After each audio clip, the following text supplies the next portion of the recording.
Yeah, I heard him a little bit. Yeah, it's cool. I mean, just put yourself in that position. I mean, you can't deny it. How did we get here? 7 weeks ago, Joe Flacco wasn't signed to a team. He was just a 38-year-old quarterback waiting for another opportunity. He's old. He's an old boy. Yeah. He is an old boy. Very old boy. He was ready the entire season.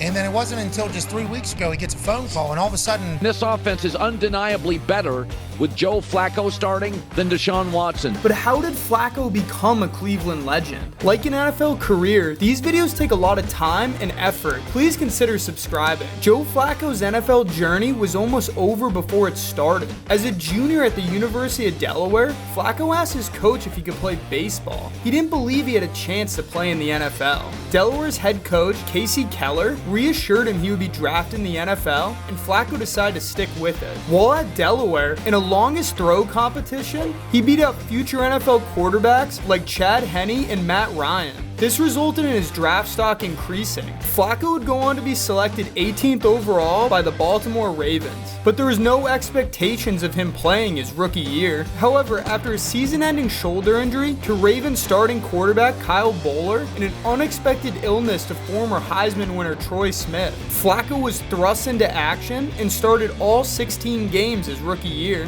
His rookie season was modest, marked with 14 touchdowns and 12 interceptions, but he was able to lead the Ravens to an 11-5 record and a playoff berth. Flacco was able to win his first playoff game as a rookie, an achievement that has only been accomplished by 5 other quarterbacks. He continued his playoff run and led the Ravens to the 2008 AFC Championship game. This was a letdown game for him. He completed fewer than 50% of his passes and threw 2 interceptions. But Flacco wouldn't let this stop him. Flacco marked improvement in the 2009 season, and he once again was able to make the playoffs. In the season finale, Flacco suffered a hip injury which limited him in his playoff games, something that would plague Flacco for seasons to come. Despite his injury, the Ravens were able to defeat Tom Brady and the New England Patriots in the wild card round. Flacco is only one of 8 quarterbacks to do so. Through the 2010 and 2011 seasons, he continued to elevate his game and was considered a decent starter. In 2011, a healthy Flacco led the Ravens back to the AFC Championship game. Flacco would again have to take down Tom Brady. Flacco outplayed Brady and managed to get the Ravens into field goal range with 15 seconds left on the clock and a chance for overtime. Destiny had other ideas. Billy Cundiff's missed kick allowed the Patriots to run out the rest of the clock and send them to the Super Bowl.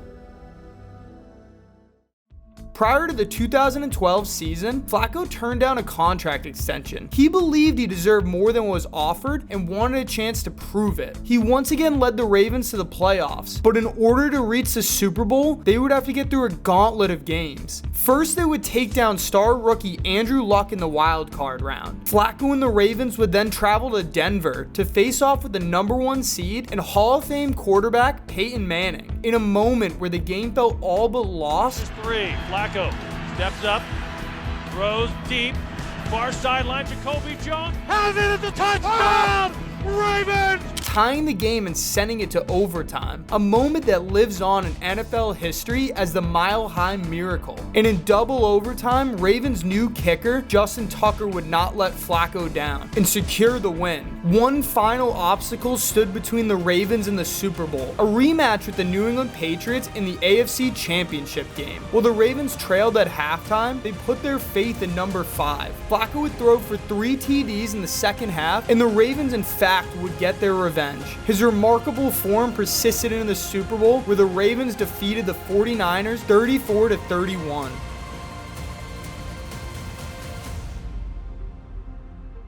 Flacco delivered a near-perfect performance, with 3 TDs and no interceptions, earning him the Super Bowl MVP title. He finished his immaculate playoff run with an NFL record 11 TDs and 0 interceptions. Following this success, Flacco signed the biggest contract in NFL history at the time, a 6-year deal worth $120 million. His decision to bet on himself in the preseason had paid off, and he earned far more than his initial offer. Despite these highs, changes were were on the horizon for Flacco. The following year, he experienced the worst season of his career, throwing only 19 touchdowns and 22 interceptions, leading many analysts to believe Flacco was far overpaid for his on-the-field production. Though he would bounce back in 2014 with a career-high 27 touchdowns, his struggles were far from over. The next season, the Ravens were off to a disappointing 3-7 start before Flacco suffered a season-ending MCL and ACL tear. Over the next few seasons, Flacco's performance remained average, marred by several different injuries. In Week 9 of the 2018 season, Flacco would suffer another hip injury which would sideline him. He was replaced by rookie quarterback Lamar Jackson. Jackson would lead the Ravens on a 6-1 run. Flacco would serve as his backup once he was cleared from injury. During the offseason, the Ravens made the choice to go with the new rising star, and that didn't leave much room on the roster for Joe Flacco. In 2019, he was traded to the Denver Broncos. In a Week 8 loss, he suffered a neck injury that ended his season. And in the offseason, he would fail his physical and the Broncos would release him in 2020. Most teams aren't searching for an injury-prone 35-year-old quarterback, so his options were limited. Flacco signed with the New York Jets to serve as backup for Sam Darnold. He would see minimal action and served as relief when Darnold was injured. After the 2020 season, Flacco signed with the Eagles on a one-year contract but saw no playing time. As fate would have it, Jets starting quarterback suffered an injury and Flacco was traded back to the Jets where he played in only 2 games. In 2022, while still with the Jets, Flacco delivered a stunning comeback performance against the Cleveland Browns, securing his first win as a starter since 2019. However, he was soon demoted in favor of Mike White and Zach Wilson, marking another challenging phase in his career. He would not be re-signed and remained a free agent. Until November 20th, 2023, Flacco was signed to the Browns practice squad. The Browns had been on a roller coaster of a season. Star running back Nick Chubb suffered a season-ending knee injury in Week 2. Quarterback Deshaun Watson was unable to stay healthy and was replaced by 2 different quarterbacks. Dorian Thompson-Robinson and PJ Walker both made starts in place of Watson. With DTR and Walker, the Browns had struggled to move the ball on offense, but managed to stay competitive thanks to their incredible defense. Watson would return to action in Week 9, and the Browns' offense and season appeared to be back on track. In Week 10, the Browns would defeat division rivals and Flacco's former team, the Baltimore Ravens, in a thrilling fourth-quarter comeback. After the game, it was revealed that Watson had suffered a fracture in his throwing shoulder and would require season-ending surgery. At the time, they were 6-3 and still in the thick of the playoff race. The Browns' offensive struggles continued, and they were held to 13-12 points in the following 2 games. The Browns would fall to 7-4, and it seemed like a collapse was imminent. The Cleveland Browns would turn to Flacco as their starting quarterback, the man who was far too familiar with injury and the opportunities they provided him as well as others around him. He was asked to save their season. The Browns offense had a spark that it had not seen since Deshaun Watson's injury. In just 5 games, Flacco was able to throw for 1,600 yards and 13 touchdowns. At that pace, if he played the entire season, he would have thrown for roughly 5,000 yards and 40 touchdowns,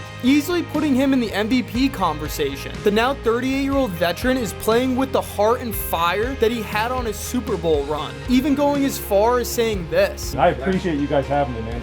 I feel like a 10-year-old kid out there. After leading the Browns to a win over his former team, the New York Jets, in Week 17, he helped to clinch a playoff spot. As it stands right now, the Browns could be on a collision course with the Baltimore Ravens in the divisional round of this year's playoffs. What if he's able to lead the Browns to their first Super Bowl win? What would this mean for Joe Flacco's legacy?